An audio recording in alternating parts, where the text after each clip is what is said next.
Liebe Freunde, damals sind genügend Menschen aus den Rollstühlen aufgestanden. Und Bruno Gröning hat den Beweis gegeben dafür, dass das möglich ist, wo der Arzt gesagt hat, das geht nicht.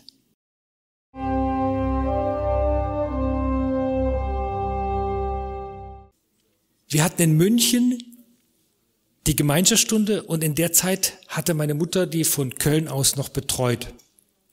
Ich bin damals von Rosenheim, wo ich studiert habe, immer nach München gekommen und sie kam von Köln.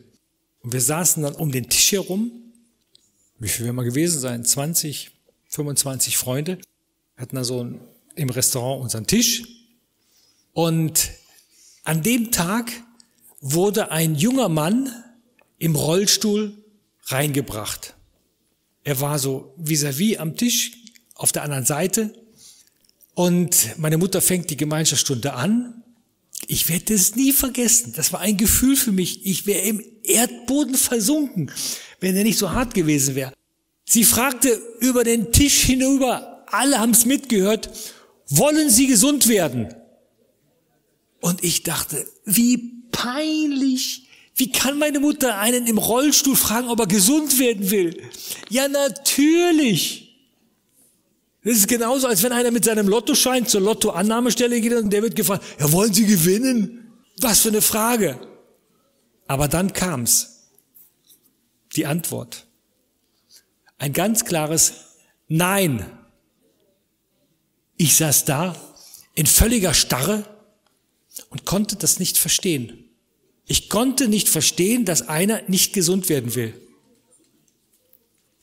Ich habe in meiner Kindheit, in meiner Jugend von meiner Mutter und von zu Hause immer mitbekommen, das höchste Gut, was der Mensch haben kann, ist die Gesundheit.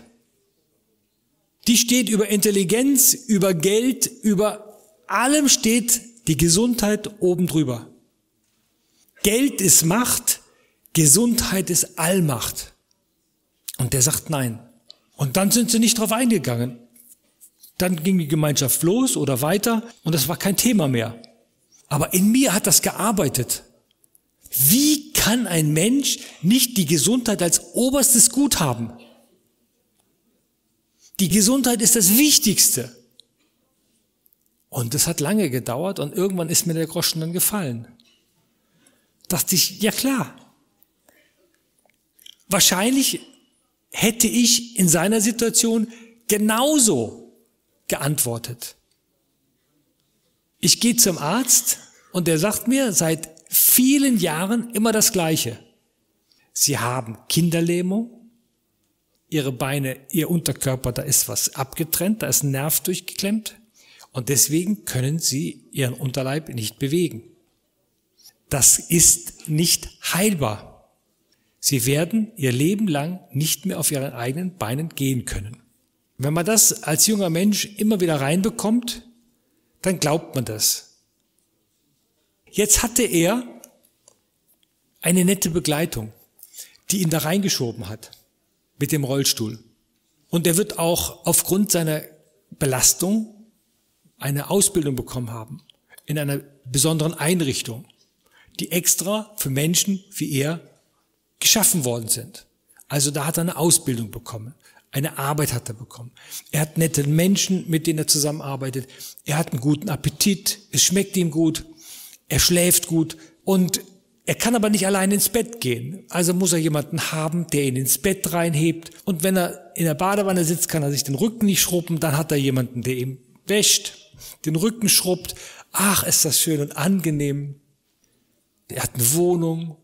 Er hat Geld, es tut ihm nichts weh, das Hirn funktioniert auch gut. Liebe Freunde, warum sollte der jetzt gesund werden wollen? Dass die anderen laufen, ist doch gut, dann können sie ihn bedienen. Muss er nicht machen. Also er hat überhaupt keinen Grund, gesund zu werden. Und da habe ich das verstanden. Denn wenn er jetzt aufstehen würde und sagt, ich kann gehen, das erste wäre, der Arbeitsplatz, da wo nur Behinderte sind, der wird ihm gestrichen. Da kann er nicht mehr arbeiten. Er muss sich jetzt eine Arbeit suchen. Möglicherweise hat er auch eine Wohnung gehabt, die aufgrund dieser Art und Weise finanziert. Jetzt muss er sich eine Wohnung suchen. Und. Und dann wird der sich gesagt haben, möchte ich nicht darauf verzichten.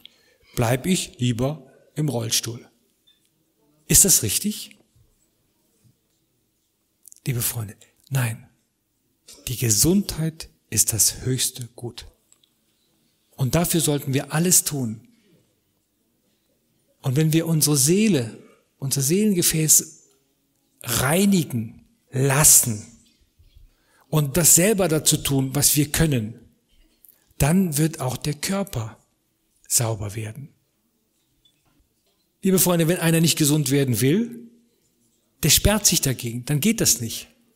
Mit ich will nicht, mache ich meine Türe zu. Und dann kann der liebe Gott persönlich vor mir stehen und sagen, willst du gesund werden? Sage ich nein. Dann sagt der liebe Gott, alles klar, geht und ich bleibe, wie ich bin. Das ist ja der freie Wille.